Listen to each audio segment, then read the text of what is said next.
নওগাঁর বদলগাছিতে গভীর রাতে দুই সন্তানের জননীর সঙ্গে অনৈতিক কর্মকাণ্ড করতে গিয়ে গ্রামবাসীর হাতে ধরা পড়েন হৃদয় নামে এক যুবক। এখন চাচ্ছি যে আমরা দুজনে বিয়ে করব, আর যে উক্তি করছে যে আমার মেয়ের নামে দুই মেয়ের নামে সম্পত্তি দিতে, কিন্তু আমি দিব না। সে আমাকে সেইভাবে মারধর করে, ঈদের তাসে আমাকে যেভাবে মারধর করছে, বাজারে ধরে আমার মান সম্মান সব খাইছে। 50 থেকে কি আপনি পরকীয়া জড়ালেন? তার আগে থেকে মনে করেন যে তার আগে থেকে এর সাথে আমার মানে তার আগে আপনি তুমি যে যে অপরাধটা করেছিস সেটা এখন তুমি কি চাচ্ছ? মেয়ে বিয়ে করবো না কি করবো?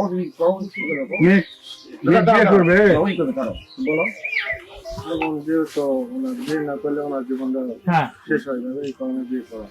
সোমবার দিবাগত রাত 12:30টায় উপজেলার গোপালপুর গ্রামে এই ঘটনা ঘটে।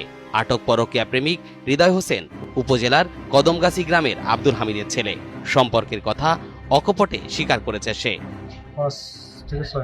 6 মাসের রিলেশনে আপনাদের মানে একে অপরকে ভালো লাগে।